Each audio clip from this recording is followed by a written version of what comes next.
Hey, lovely. Thank you very much, Dora. Really nice to chat to you before, and thank you very much for inviting me along to the session. And I'll do my best today to show you a couple of interesting things. It's kind of strange because I did this same presentation yesterday at Warwick University.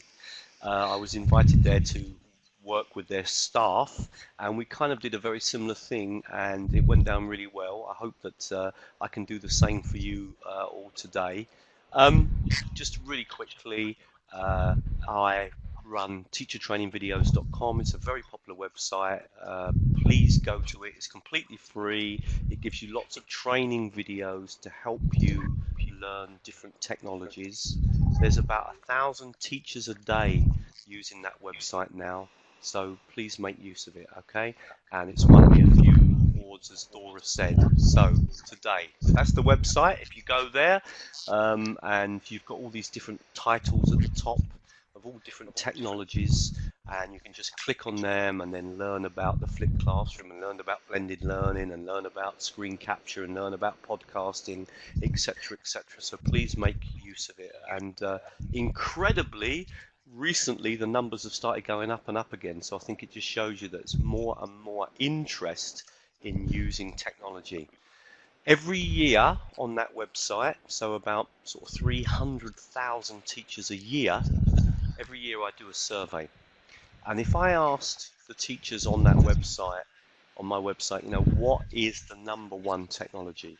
What is the thing that you're most surprised about, you find the most interesting? There really is only one answer.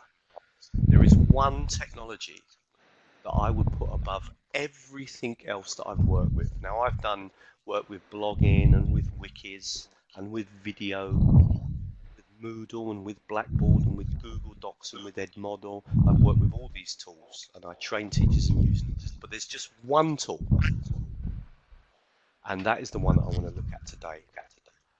That tool is called screen capture technology. The ability to record the screen of your own computer with a technology that really is so simple to use. You can literally click on the button and that technology will immediately be available for you to use. It really isn't a particularly complicated technology to use. So screen capture technology is the ability for you to record the screen of your computer. Okay? Now, when we talk about screen capturing technology, there are lots of different areas that screen capture technology is being used in. Now, I want you to understand that I was one of the really early users of this technology. In fact, I was involved in the development of Jing, which is an example of screen capture technology that was developed in about 2005, 2006. I think it went into the market in 2007. So a lot of learning that we see, for example, with the flipped classroom is using screen capture technology. That is the ability to record the screen of your own computer. Just think about it for 1 minute, okay? Imagine, for example, that you wanted to explain some grammar to your students. With screen capture technology, you could open up a little grammar explanation onto the screen, click on the button, and record yourself talking over the grammar that you've got on the screen. Save that as a video and send it to your students so they would get a little mini grammar lesson. Or let's think of another example. Let's imagine, for example, that you wanted to go through some vocabulary with your students. So you wanted to explain a few things about vocabulary. You could open up a list of words, write a list of words onto your screen of your computer, say in Microsoft Word, turn on the screen capture technology and record yourself talking through those words, maybe giving a meaning for them, maybe talking about the pronunciation of them. Save that as a video and then send it to your students. So this is used a lot in the flipped classroom screen capture, because in the flipped classroom we're trying to get the students to study at home. So we need to make the learning content that they can study at home. So the screen capture technology works brilliant with the flipped classroom, for example. Okay, now I'm going to show you some examples of it. I'm just going to talk for a second, and then I'm going to start to show you a couple of examples of the way that we can use this technology. Okay, so let's start by actually looking at an example of me making a screen capture. Okay, I want you to understand what I've done. I've been in a lesson, and I've done that lesson, and the students have had some problems with grammar. So I've opened up Microsoft Word, I've written out some simple rules, and then I've turned on the screen capture technology, one button click, and recorded myself talking through the grammar. And then I've sent that video to the students. And I'm going to show you a kind of example of what I mean. Just watch this video for a minute. Okay, this is an example that just took me just a few seconds to produce. Okay, just something I've noticed today from your lessons and from your essays is that you're getting confused between despite and in spite of. The most important thing and the first rule to remember is that we don't use of with despite. So we say despite the weather. We say in spite of the weather, but we say despite the weather. So despite does not include of. Now we can use despite or in spite of with a gerund or a noun. So we can say despite the weather, or in spite of the weather, or we can say despite studying hard, or in spite of studying hard, he didn't pass the exam, for example. If you want to add the noun to the beginning of the sentence or in the sentence, so you want to actually introduce the subject of the sentence, you need to use despite the fact that. So we can say despite the fact that he studied hard, or in spite of the fact that he studied hard. So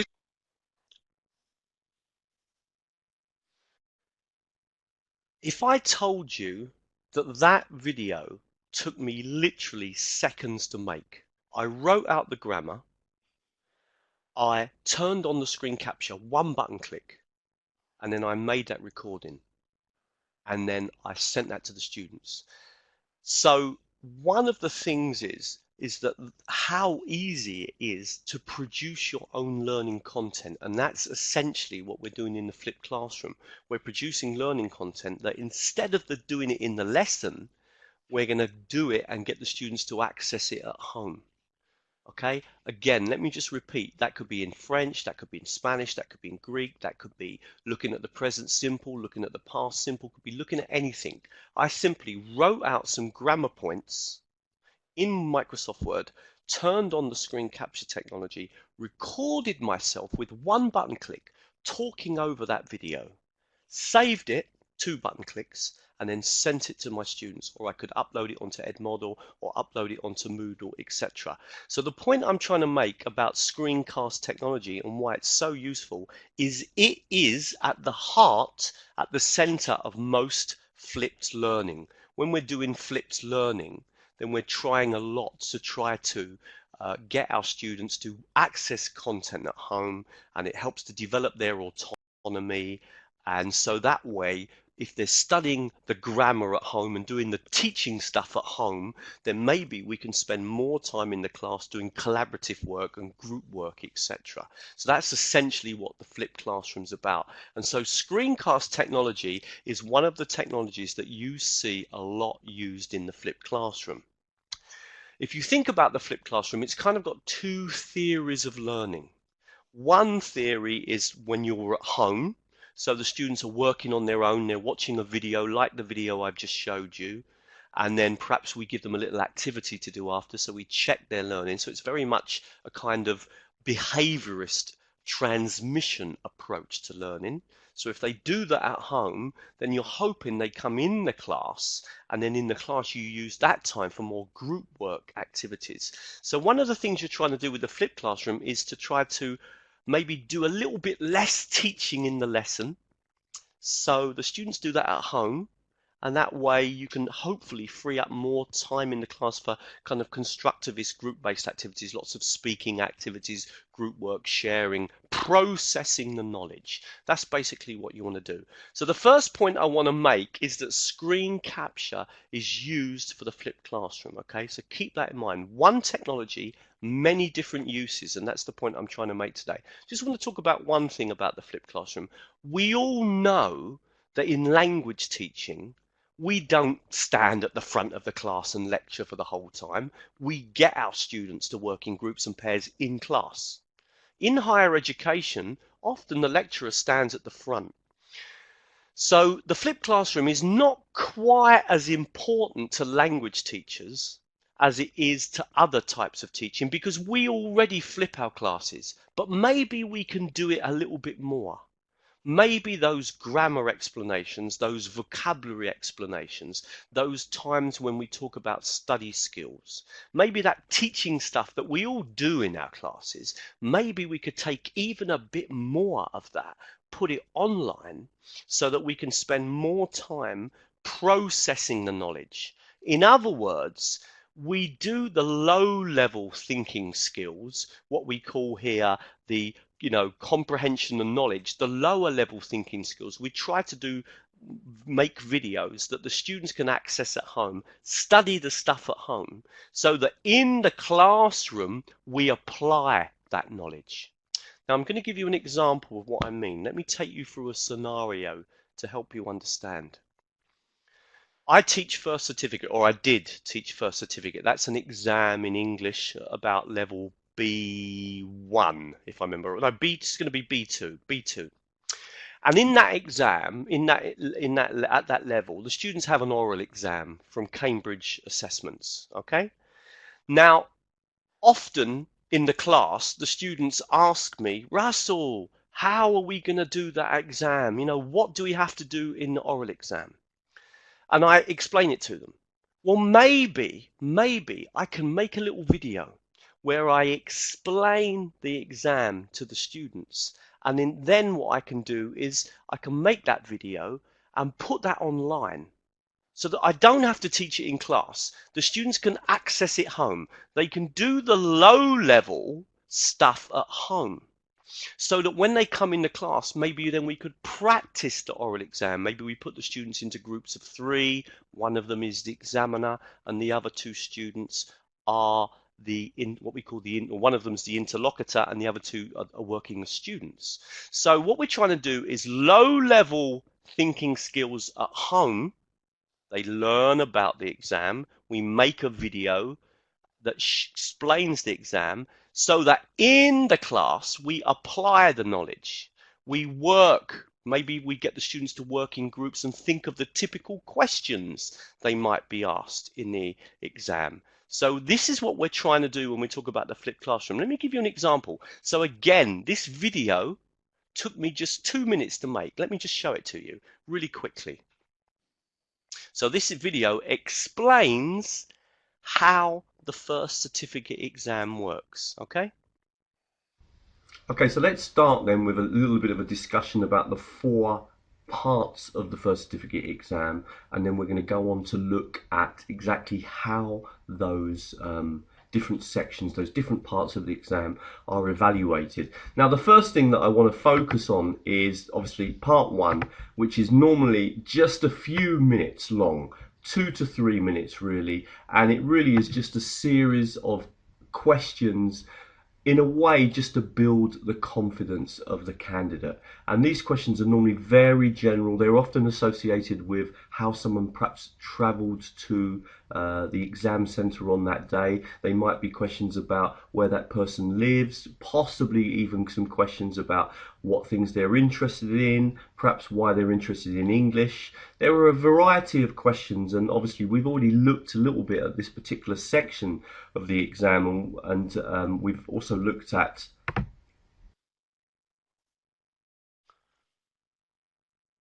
okay, so I made that video, I put that online, so now in the class I don't have to spend time explaining the first certificate exam. The students can watch that video.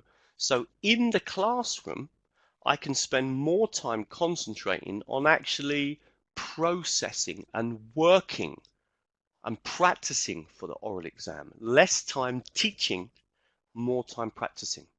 And I've just used one technology, screencast technology, okay? The ability to record the screen of my computer, okay? Now I'm going to show you this technology, how it works. I just want you to see how easy I can open anything on my screen. I can open a PDF file. I can open an image. I can open a video. I can open anything onto my screen and simply record myself talking over that image and turn it into a video. And it just takes me seconds to do that. Okay? Let me try and give you an example of how that technology works. So I'm going to show you another video here where you're going to see me using screencast technology. Now the one I'm going to show you is called Snagit. So let's just have a quick look at that. Okay? Screen capture is really simple to use. I've got a tool here at the top called Snagit. I just simply click on video.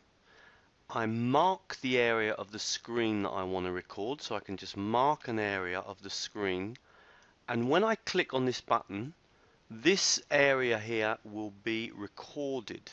Now it doesn't matter what I do in that area of the screen, so if I click here and it will count me in, whatever I do on this area of the screen now will be recorded. So if I opened up my web page, for example, and I scrolled through it, then it would make no difference to the recording that I'm doing. All of that would come out in the recording.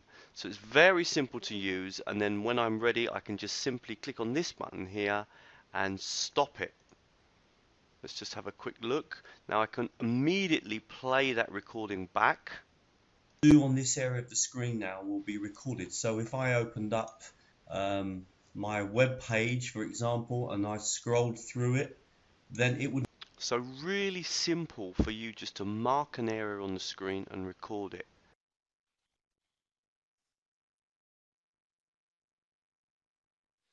Okay, now some of you are asking a few questions, so we'll stop at this moment and just have a quick look at some of your questions. Let me bring this into the middle of the screen, okay, because some of you are asking some interesting questions, and then we'll come back again. All right, I just want to emphasize something, okay, because I know you're all from different teaching backgrounds. This work, this ability to use this, to record the screen of your computer, whether you're working in primary school or secondary school or in a high school or working at university, the way that you might be able to use this technology in your teaching and learning and the impact it can have is incredible. You have to remember what you're doing. Literally anything you open on your screen, you can turn into a video. You could be talking about grammar, you could be talking about vocabulary, you could be talking about an exam, you could be talking about, for example, word building, you could be talking about study strategies, anything that you want to make a video, you can do it with one click of one button. Now, there are tools that are free. The tool I'm showing you at the moment is not free. It costs $30. But there are many free tools. Now, I like this one. I've used many of these tools. I told you I even developed one. The one that I developed was free. It's called Jing. And I was part of the team that tested Jing. But I've decided now that the tool that I like, after working with these technologies for 10 years, the one that I like is called Snagit. Okay? But you don't have to start with Snagit, and I will give you some information at the end. If you want to start with a free product, there are many free ones. Snagit, Screencast-O-Matic is another one, etc. I'll give you some information about it at the end, okay? So just keep that in mind. It's nice to know someone says there that Jing is great. Well, I feel good about that because, as I said, I was kind of part of the team that produced Jing. Don't worry, I will give you at the end all of the links that you need. I promise. Okay? I've presented this many times. Lovely to see some of your comments and questions, and I'll obviously try to follow them as I go through the presentation. But I want you to understand just how important this technology is. I personally don't think there is a more important technology. And if you look on the internet and look what's happening in education and look at flipped classroom and look at feedback and look at blended learning and look at MOOCs, you will see that everybody is using screen capture technology all the time. That is probably the most, in my opinion, probably the most useful technology that we can use as teachers. All right. Snagit is not free. I emphasize again, Snagit is not free. Snagit will cost you €30 to buy the educational version. Screencast-O-Matic is free for a simple version. So is Jing, okay? But Snagit is not a free technology. Anyway, let's come back to the presentation and we'll continue, okay? So I'm focusing on this one technology, on this screencast technology, all right? And we've looked at a couple of examples. Let's just look at a couple more examples of ways that we could use this screencast technology, all right? So I'm going to click on the prefix here.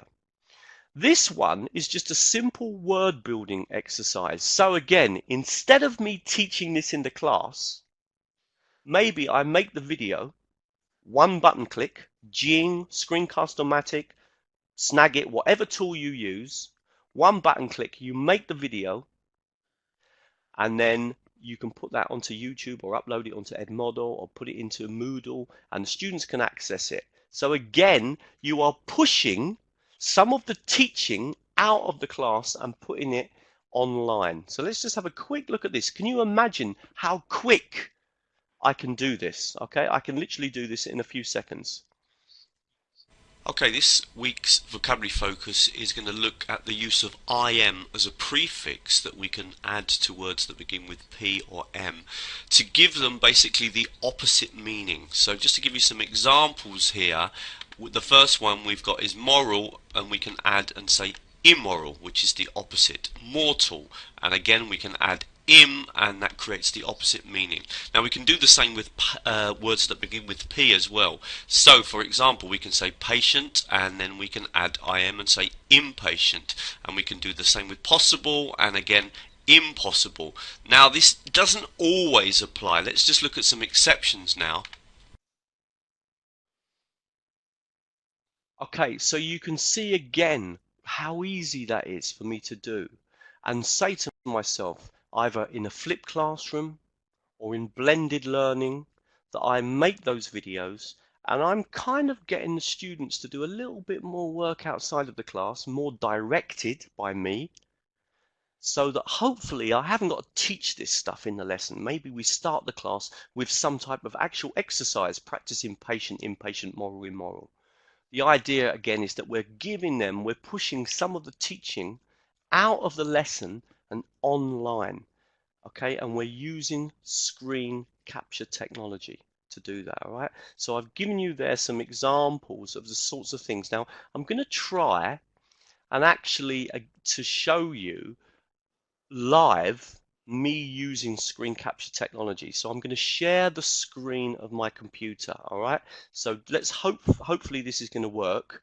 Okay, so I'm just going to jump to one of my videos, and I'm going to close that video down and stop sharing, and then I'm going to share the screen of my computer now and see if we can do this. So let's and actually I'm going to stop my webcam as well because it will allow more, so let me just turn that off. So if I share my screen, I'm going to share my desktop. Okay, you can probably see my desktop now. Let me just move that there, and I'm just going to kind of close a few things down. Here is Snagit, okay? So I can literally click on Snagit and mark any area. Now, this area, as soon as I click this button, this area becomes a video. And whatever I do in this area of the screen will be recorded. So let's take an example. If you imagine that I was, for example, doing a PowerPoint presentation, okay, and I wanted to record the PowerPoint presentation. Well, I could do that. I could now open up screen capture technology. and mark out the area that I wanted to record, say this area here, then click on the button and begin to record myself going through this presentation. And then I can jump from, for example, let me just show you. So I can click here. It's going to count me in 1, 2, 3. And then I can do that page. And then I can jump to the next page. And then I can jump to the next page. If I need to pause, I can just stop. And then if I need to continue, then I just jump to the next page and then continue with the presentation. And then when I finish, I click on stop. And the video is immediately ready. Okay, the video is immediately ready for me to use. And then I can just click on save, save as, and save that on my computer. Or, and I'm going to show you this in a minute, I could upload it onto YouTube. So I want you to realize just how simple these technologies are. Okay? Think a little bit about your own teaching and learning. Can you, and I'm going to open up the chat again now, can you think of some ways that you could use this in your classes with your students? Teaching grammar, could you write some ideas in the chat window? Could you think of ways that you could use Snagit with your students? Think about things that you might be able to. I'd love to see if you've got any suggestions. Could you write them in the chat window of how you could use screen capture technology? Just give you a couple of minutes and just see. Be really interested to see if you could make some suggestions that you can share with the other teachers.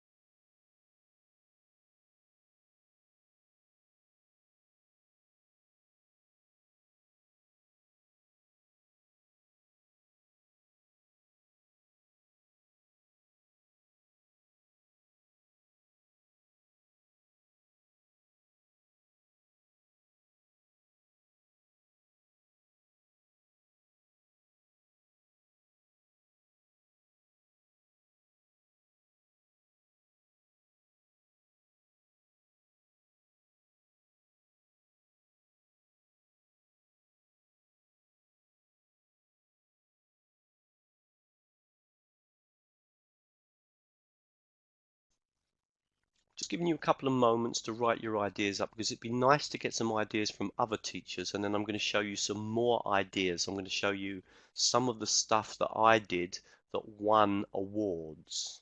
Okay, as I said, some of this stuff has generated a lot of publicity, but I'd be very interested to see what ideas you have got about how we could use screencast technology with our students. If I told you that the videos on my website for using screencast technology, the one on Snagit, has been watched on my website, not on YouTube, but on my website, something like about 50 or 60,000 times. Right, storytelling, narrating a story, brilliant. Vasiliki, that's a brilliant idea. Okay, you've got some pictures and you want to tell a story, because don't forget, you're not limited to one screen. You can open up something else or move from one picture to another picture. You could be telling a story while you've got a recording. That could be a model for other students. So that could be great listening comprehension. And then you have some questions. So that would be a brilliant idea, and that's something that a lot of teachers have done. So it's a really nice idea. Remember, you're not limited. You open up the screen capture, and whatever you do on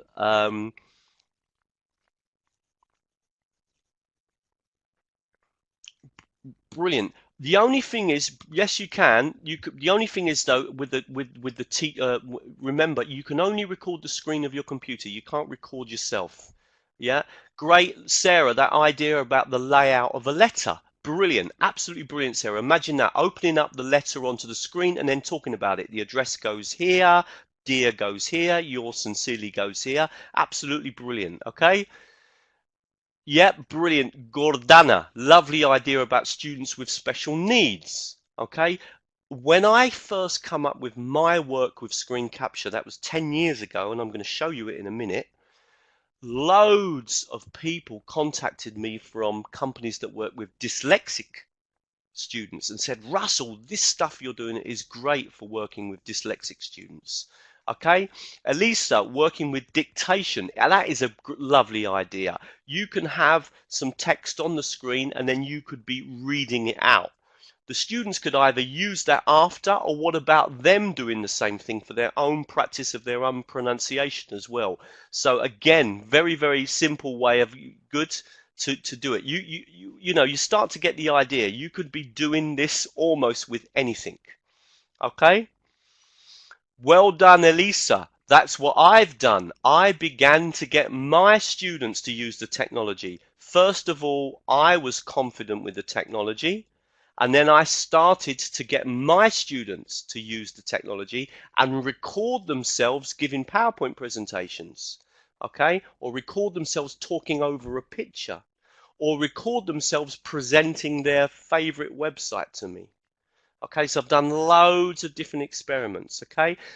Arjana, you're talking about creating your own tutorials. Absolutely brilliant. Tutorials that tell them, okay? Tutorials that tell them, look, why don't you use this website? It's good for vocabulary. Or use this website. It's good for listening comprehension. Okay, lovely to see all these ideas, okay? That really pleases me because you can now see why I'm emphasizing how important it is. Let me just come back again to the presentation. Lovely to see all those ideas, all right? Let me just come back again, all right? So really nice to see those ideas. Let me just come back into keep writing your ideas in the presentation if you want to. So one of the things then as well is that we can actually get our students using this technology. And let me show you an example, okay, of that. And for me, this is really special because the example I'm going to show you was the first ever time I did it, okay? And I want to tell you something about this one. I hope I've got the right one. Hang on a minute. Oh, no, wrong. Clicked on the wrong button. That's it. Okay, you imagine this. I just want to paint the scenario. I asked my students, and I used a technology called My Brain Shark. I didn't use Snagit, but it's the same kind of idea. I asked my students to upload a PowerPoint presentation and then to record themselves talking over it and then sending it to me. Now, I first started teaching in 1987, all right? Probably some of you weren't even born then. And in 1987, I could never have said to my students on the island of Crete where I was working, I want you to go home and to record yourselves and then bring in the recording. Well, I could have. I could have asked them to do it on a cassette. But certainly I couldn't have done it as simple as the way we can do it now. And I just want you to watch this. So I've asked my student, this is authentic. It was the first experiment I ever did. I asked her and the other students as well to record themselves doing a presentation. Now, this is quite high level, okay? This student was about IELTS 5.5. So this was English for academic purposes. Her name's Michelle. I'm just going to play you a bit of this, okay? So this is Michelle recording herself giving a PowerPoint presentation.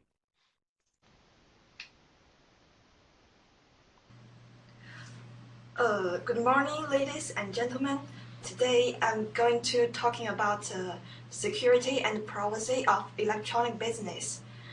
I'm Michelle, and if you have any question, please keep it until the end of my presentation. Thank you. My presentation can be divided into two parts. First part is the introduction of the security and privacy. The second part is the solution to these problems. Okay, let's move on to my presentation. Part 1. Okay, let me ask you a question first. Have you ever shopped on internet?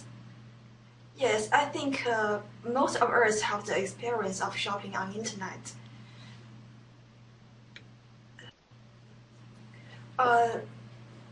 This picture is the payment information of Body Shop. I think this is very familiar to us. Here is the credit card number, and also you need to enter the security code. So have you ever worried about your credit card, the safe of your credit card? Because they all know your information, they can use your credit card.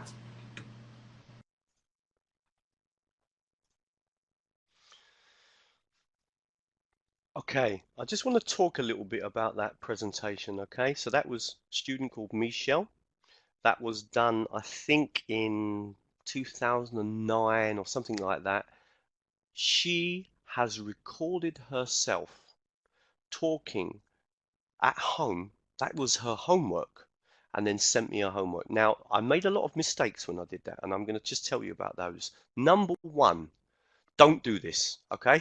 Because if you've got a big class, it's going to take you a long time to give feedback to students. We're going to talk about that in a minute, okay? So the first thing I would say to you is if you ever do it, get your students to work in groups, okay?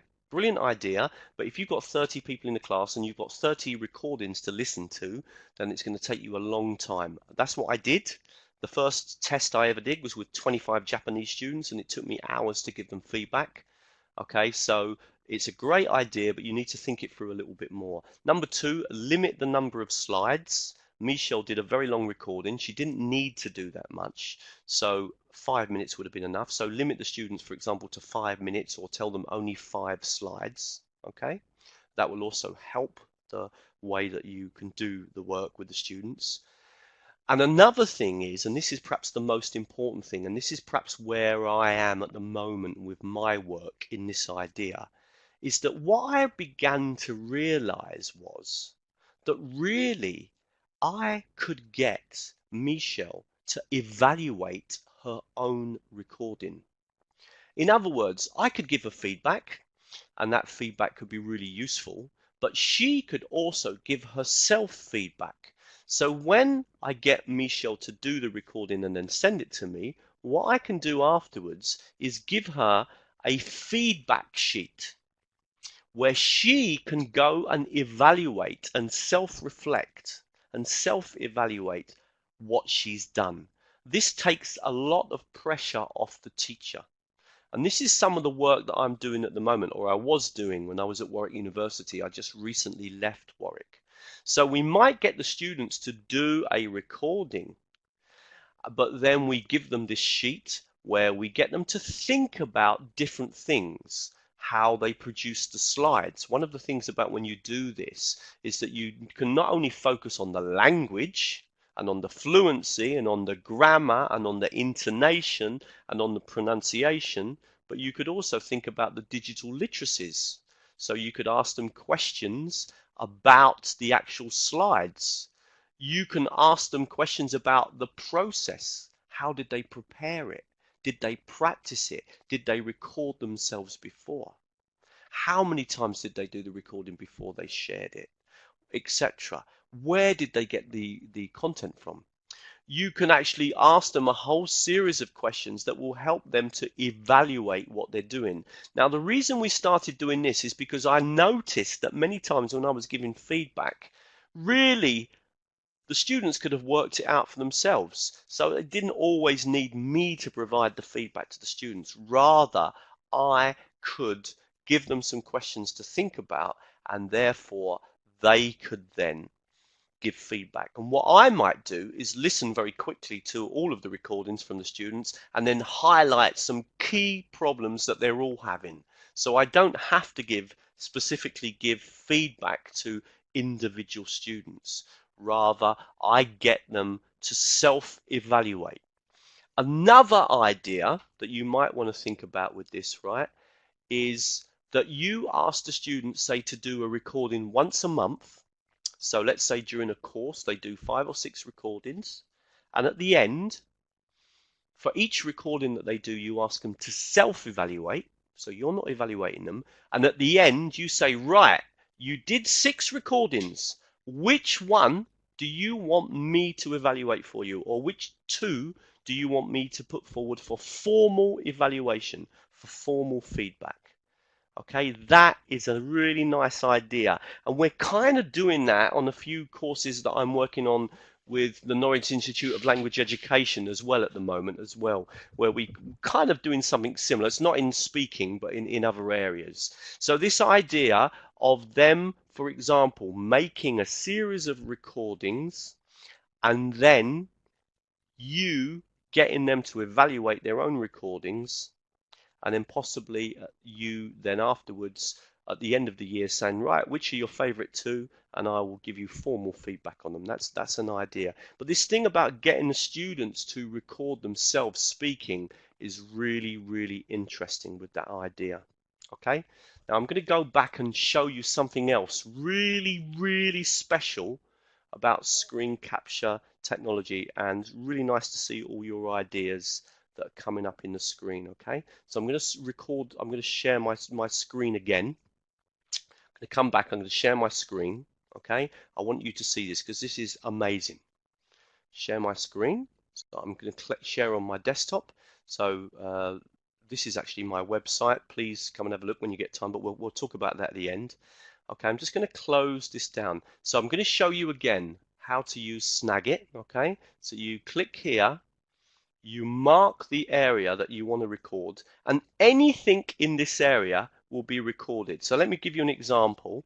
Let's just to sort of make it clearer. Let me see if I can open up a picture, for example. I've got a picture here that I could perhaps use. Let's just open a picture onto the screen just to use a picture. So I've got a picture of me here. This is when I used to live in Crete. I was very different then. I had long hair. Okay, so let's imagine that I'm learning Spanish, and I've got to describe myself, and then I'm going to send the recording to my teacher. Okay, so I'm going to click on this button here. Eso es un foto de mí cuando yo vivía en Grecia. Creo que estuve en Thessaloniki cuando sacó esa foto. Un amigo mío sacó esa foto. Bueno, entonces en la época esa yo tenía el pelo muy largo y también blah, blah, blah, blah, blah. So I do the recording, okay? Now I can save that recording onto my computer. But also I can upload that video onto YouTube. I can just click on send to YouTube. And all I need to do is put in the name of the video. So Russell talking, a quick description, Russell. I can just put I have to put one tag, so I'm just going to put Russell. Now what I'm going to do is I'm going to say send URL, and I'm going to also put unlisted, because I don't want that video to be found by other people, but I just want to share the link. So that's all I've done, nothing else. I click on upload, and that video is immediately uploaded onto my YouTube channel. Now, what also it does is it sends you the link. Incredibly, it immediately sends you the link, and it puts it in your clipboard. So watch this. This is crazy. If I now opened up, for example, and paste in here, there is that video. Okay, there it is. That video is on YouTube and it's playing already. And I'm going to send you the link, and you can just quickly test that video. Okay, there it is. Just you want to click on that link, and you can hear me speaking in Spanish. You can give me some feedback. It should have, yeah. Okay, you can see how easy it is for me to make a recording and then share that recording on the internet. With 2 button clicks, I can make a recording and then put that onto YouTube, and people can access it immediately. So it really makes the technology easy. Now, just want to be clear. Just want to be really clear here, okay? Most of the technologies do this. It's not just the one that I'm showing you, which is Snagit. Okay, most of them do it. Screencast-O-Matic does it. ScreenR does it. There are many of these technologies. Okay. Yes, you can. Arjana, not all the free tools do this, but most of them do. Okay. So, okay, we'll talk about that again at the end. All right. Right. Just before I carry on, because I'm going to get to the most interesting part now. I'm going to get to the part where I tell you about the work that I did that won my awards. Has anyone got any questions? Okay, because I can see you making some really nice comments on the screen, blah, blah, blah. Okay, I'm going to just, has anyone got any more questions? Anything else you just want to clarify? Okay. When you upload it onto YouTube, of course, you do need a Gmail account. You need a Google account. That's the reason that you have what you call a Google channel. So when you upload the video, you need to put in the first time, only the first time, you need to put in your Google. Right, Elisa, you can't put it directly onto Vimeo, no. okay, you would need to upload the video yourself. That automated way, Arjana, you can do it in Jing. You can do it in Jing, okay? But you need to set it up yourself. It's a little bit technical, but you can do it. You can set Jing up to upload the videos onto YouTube, okay? But it's not as easy as if you use Snagit or Screencast-O-Matic, but you can do it, all right?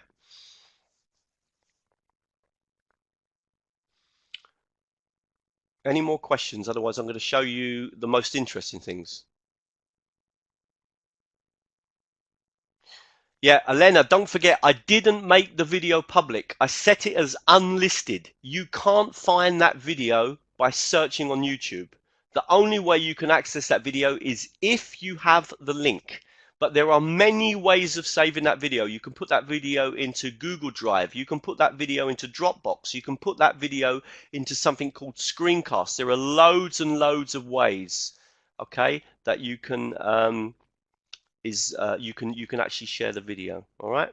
Okay, I'm going to get on to the most perhaps the most interesting thing for me personally. All right. I just want to come back and yeah, again, we'll come back to your questions. Lovely to see you engaging so much. It makes it so interesting for the speaker when I can see people writing in the screen, etc. All right. I want you to think about something. Let me just share my screen again, and I want you to think about this. All right. Okay, because this is perhaps in a way the most important thing. Let me just make that a little bit tidier. Just get a bit bigger, a bit smaller there. Blah blah blah blah blah. Good, good, good. Right. Let me just come back again. All right. I'm going to share my screen again. And this is the work that I did in 2006 that I want to explain to you. Let's just take an example. All right. So to do this example, I'm just going to open up anything onto my computer. Okay, this is a good example. Imagine that this is the essay that my students have sent to me. Okay, and I'm going to give some feedback to the students on their essay. So I'm reading the essay, and I'm going to just look at a couple of comments that I want to make. So I'm going to make a comment here. I'm going to make a comment here. Okay, imagine this is a student's essay, right? I'm just making comments. Okay, I'm going to put another one here. Okay, this could be a written piece of work. All right. Now what I'm going to do is I'm going to open up the screen capture. So imagine that you're my student. You sent me this essay. And now I'm going to give you some feedback on it. So I normally give feedback by writing, but watch what I'm going to do. I'm just going to open up screen capture. I don't even have to do the whole thing. I can just sort of do here, okay? And I'm going to now record myself giving feedback. Okay, Elena, thank you for your essay. Just want to give you some feedback here. You're talking here about providing feedback to students, and you're saying that that there's been not any changes in the way that we give feedback to students. But have you heard anything about podcasting for feedback? So I'd like you to add that to your essay. I just want to come back down to this point here. Just point out, this is not a good way of referencing. Can we have the name of the person that wrote the article here, and then this part of the reference should be at the end? Okay, just coming down to here, screen capture software. Are there any other words that we can use here apart from screen capture software? Blah blah blah. So I make the video. This is the feedback that I'm going to give to the students. No longer am I ticking and correcting and underlining. No, I'm making a video very quickly and I send it to the students. That's their feedback. That is how I give feedback on my courses at Nile. When my students are working with me, they get videos and then they can play the videos back. Now, I started experimenting with this idea in 2006. I'm going to show you one of the very first ones that I ever did. This is a student. She was learning English. She was Chinese. I didn't correct her work in the old way. Rather, I marked all the mistakes on her essay. I made this video. I sent it to her. And literally from that moment, my life changed. The idea was in the newspapers. It was I was on the telly. It was included in a report that was presented to the British government in 2009, and I've now presented this idea in 29 countries. I've just finished a chapter on it. Imagine you getting your feedback like this. Hi Lou, just want to go through some of the things in your essay here. My name is Yue Hualu. I am Chinese, but of the moment. Now you've got the wrong preposition there, so we need to change that if you can. Here you said at the weekends, but can you look at the spelling of that word, because you've spelt that word incorrectly. Now, if we look at this sentence, when I first come to England, now I didn't speak English. Now, this is in the past, and you've used the present simple here. So we need to change that to use a past verb. Here, you're using the wrong word. When we describe a place like London or New York, we don't use the word site. If it's a small place, we use the word town, but can you think of another word here? So you need to check that word here. Now, this is an interesting mistake. It is fastly growing. Now, in most cases, when we use an adverb, you're correct, it's ly, but actually fast is an irregular adverb. So can you look at fast, and you'll see that there isn't a difference between.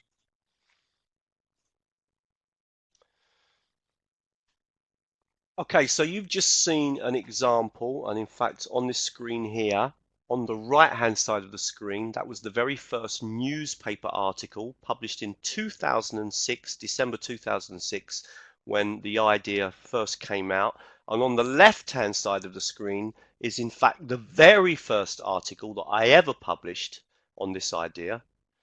That was in June 2006.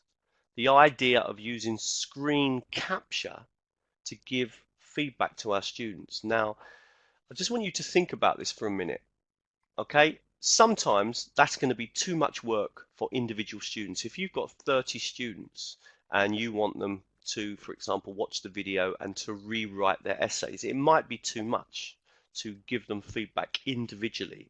But I've used this similar idea also to give general feedback to all of my students. And I'm going to give you an example, again, a real example. Imagine, for example, in this case, I had a group of students. They were doing presentations, okay? They were doing, no, those videos are not going to be found. I didn't say anything about clicking on the screen, sorry. That's in the presentation, not when I'm doing it now, sorry, Jasmina. You can't click on the videos. I can play the videos from here, but you can't click on them. So I had a group of students, and I watched their presentations. I went home, I wrote out the key points, and I made one video about the problems they were all having with their presentations, and I sent that video to all the students. So you don't have to give individual feedback to students. You can also use it to make one general video, okay? And we often call this feed forward. That is when you do some feedback, and the reason you're doing that is because, for example, in my case, I knew they were going to do another presentation in about 5 weeks' time. So they did their presentations, I took notes, I went home, I wrote out the key points, I made one video, and then I sent it to all the students. So it doesn't have to be individual feedback, it can be just a general one. So here's an example of that. Okay, just want to go through some of the things from today's presentation. First of all, when you're presenting, try to look at the audience as much as you can. A lot of you were, in fact, you can see the first 2 points together here really, because a lot of you tended to be looking at your notes as you were doing your presentation. And so it's a good idea to try and look at your audience more. And obviously, if you keep looking at your notes, then you can't look at your audience. One thing that I do to avoid looking at my notes is, in fact, I don't write notes. I just have a few key points that I go over, and I often make use of the PowerPoint presentation to guide me through the presentation. But that's something to keep in mind. Make sure you prepare well. as well. And that probably means even practicing before you do your presentation. And so it's a good idea to kind of practice with someone, or to use a tool like My Brain Shark, which I've showed you in the class, where you can upload your presentations and make.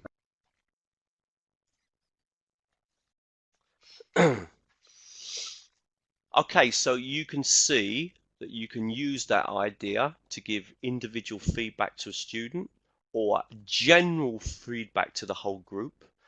This is really powerful if you're working on a distance learning course. So if you're teaching distance learning and you don't have a lot of contact with the student, then the students love the idea that you give the feedback this way. I'm going to play you one more example, then I'm going to ask you a question, okay, about what are the benefits of this. As I said, I've just finished a chapter of this idea.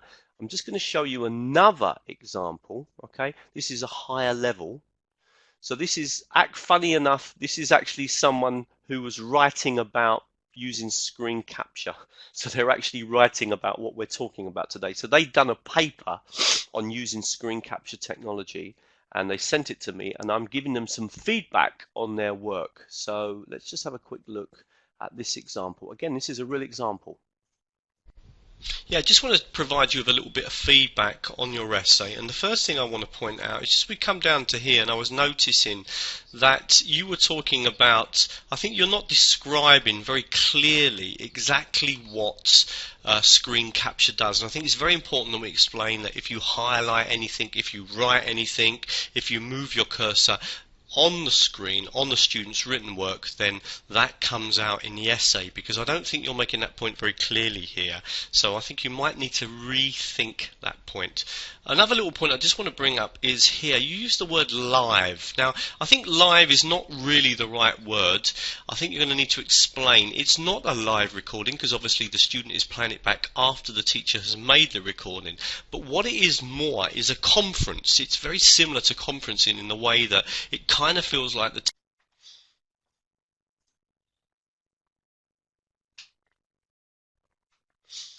Okay, you've seen 3 examples of an idea. It's incredible how long ideas take to catch on. I presented that in Nottingham, at Nottingham University, with many professors in the room yesterday, and many of them went, ooh, they were very surprised. And yet I've presented this all in many, many countries around the world, blah, blah, blah, and yet still a lot of people don't know about it. Can I ask you a question now and give you a bit of work to do? Can you tell me what the benefits are of giving feedback that way? Why would it be interesting to give feedback to your students the way that I've just suggested instead of written comments? Why do you think this idea does generate such a lot of interest? As I said to you, it does generate an incredible amount of interest. So I'd be really interested in just your ideas, what you think are the benefits are. I'm going to give you 1 minute to put some ideas down. I'm going to stop talking and just drink a little bit of my tea. Okay?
Yeah, lovely.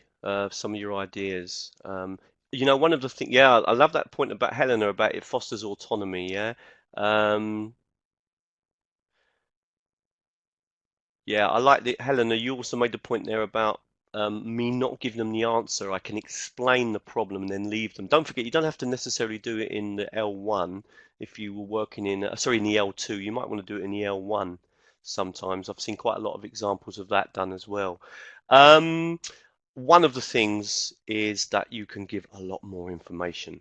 I'm speaking on the videos at about 140 words a minute. So even in 5 minutes, I'm giving them like 700 words of feedback. Gordana, the thing about the voice is really, really true as well. Okay, the students love the idea that the feedback. Arjana, again, you've made the point as well about how personalized it is. Having your own listen to my voice and me giving the feedback, it really does make a big difference. I'm hoping to start my PhD on this. I've delayed my PhD for 10 years. I've literally been presenting this stuff all over the world, and so I've never really had the chance to get on with my PhD. But now I really want to focus on it. Um, it's but how it's so frustrating for me that the idea hasn't taken off more and more. You don't have to, do individual feedback to students. I'm very lucky. I'm working with students on master's degree courses. I got small groups, but you can do big videos just for one for general problems as well. Or you can use it in different ways as you've just sort of seen me doing there. So the amount of information, the personalization, the detail you can go into, the way you give feedback, is it going to be through questions? Is it comments? Is it direct? Is it indirect? All of those things can be facilitated. How the students engage with it, some of you have mentioned there about it being a really engaging way of feedback. Many people have taken off this idea and taken the idea and developed it even further. Some people have been really kind and mentioned me and said, oh, it was Russell Stannard's idea. And there's been some lovely work in Canada in English language teaching. There's been some great work in Norway. There's been some work in Britain at Coventry University, Edinburgh University, etc. I'll give you a few links at the end, or I'll direct you to some of the stuff. So you've made some great comments there. You can see that it's got loads of potential. One of the things on the downside, if you want to know, is that sometimes you can end up giving too much feedback. One of the things that I do now often is I say, right, I'm going to focus on 5 or 6 problems, 5 or 6 key things, or I'm only going to look at, say, mistakes in the past simple, or I'm only going to look at spelling, or I'm only going to focus on organization. Or I say to the students, this is not my idea that I'm going to tell you now, I ask the students where they want the feedback. One of my research students, okay, what they did was they got students to write their essays, and at the end of the essay, the student could highlight 3 things they wanted feedback on, and then the student gave them video feedback just on those ideas. So that makes it more of a dialogue, makes it more dialogic. The students themselves are involved in the feedback process, and actually that can be quite useful. Okay, I hope you found that interesting, and please try out the idea. Okay, it really has got a lot of potential, and lovely to see all your comments again coming up on the screen now. I'm just going to come back to the presentation. We're coming near to the end now, and I will direct you to lots of help.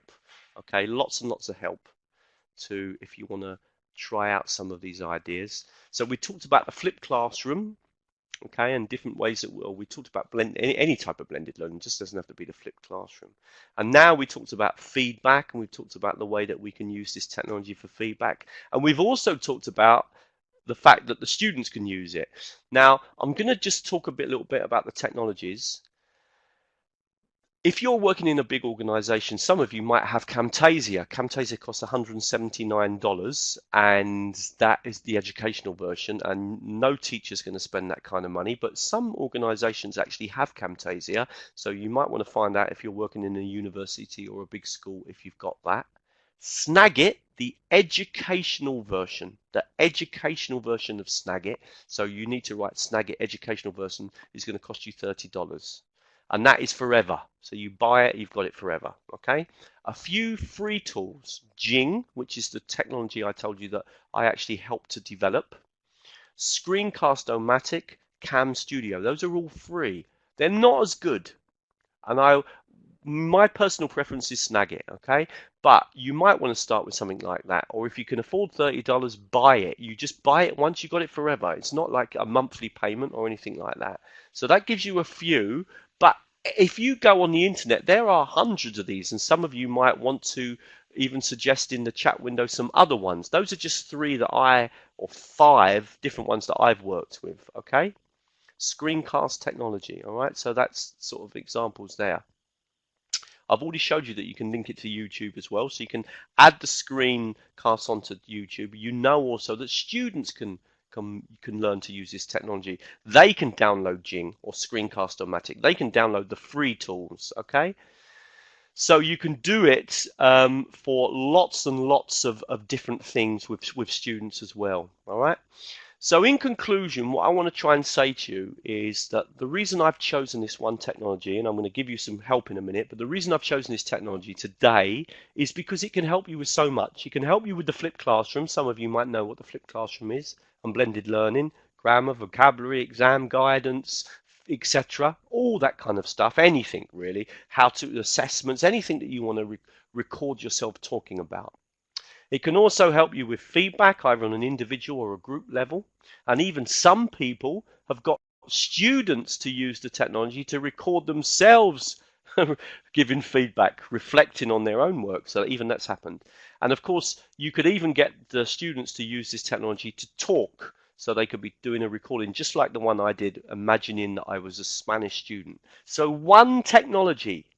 And this is one thing that I'm going to push home a lot about if you find out about my work, is that I'm not an advocate of loads and loads and loads of technologies. No, a few key technologies that are really going to change the way we teach and learn. And I've just showed you one today, and I've showed you probably, I don't know, 10, 12 different ideas around that one technology.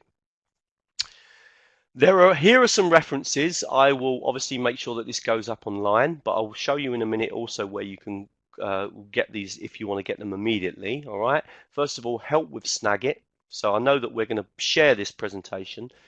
That shows you how to work with Snagit and how to work with Jing. Okay. How to work with Snagit and how to work with Jing.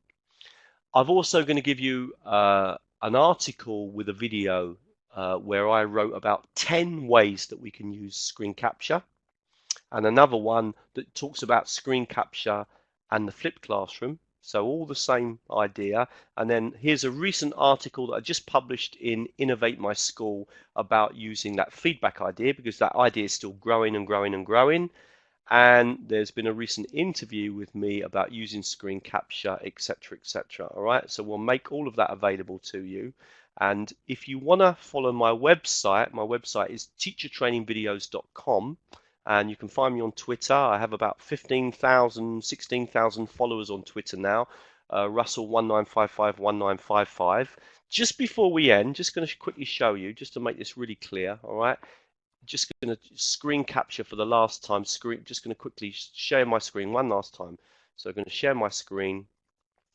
All right, just going to close that down now. Don't need that anymore. Going to open up my own website. So let me just quickly click on here and click on www.teachertrainingvideos.com. This is my website, okay? If you want to learn to use Snagit and Jing, well, just go to my website and click on Snagit and Jing, okay? And there are videos there that show you how to use Snagit, how to use Jing, how to use Screencast-O-Matic. They're all there. Okay, just go to my website and the videos are there. If you're interested in my idea about feedback, then click here. That is loads of information. It's my pride and joy. All the work, how I won the awards. There's a little bit of history. There's some of the articles that are in the newspapers, some of the more academic papers that have been written, and other research from other people, Norway, Canada, the Open University, etc. Okay, So you've got here, and as I say, it's still carrying on. That newspaper article was in Spain just last year. So the interest in the idea is still continuing. So go to my website if you're interested in Snagit and Jing, click here. If you're interested in feedback, click here. If you're interested in the flipped classroom, click here. The flipped classroom stuff, again, using similar technology. Again, you've got little lectures and how to use Snagit and also other technologies that you can use for the flipped classroom. So all that helps there. And if you want to, there's a newsletter. There's about 25,000 people on that newsletter now. So you're welcome to join, and please tell other people about my website. I'm freelancing now. I don't work for a university anymore, so I rely on making money because people invite me to come and present and do workshops in their countries. So please, if you've liked what you've seen today, please let other people know, because it would really help me. And I really hope that was useful. I don't want anyone's got any final questions that they want to ask me about the presentation.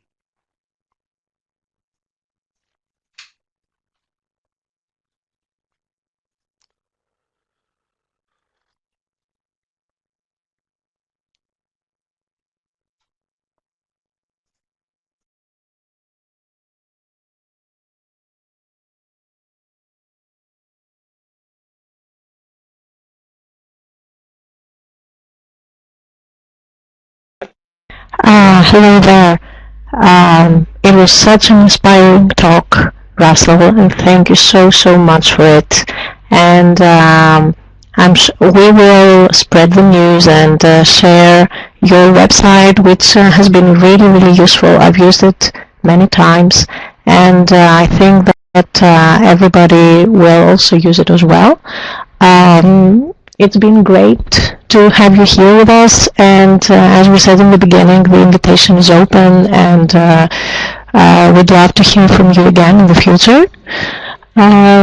So I can see all the participants also found it really stimulating and engaging.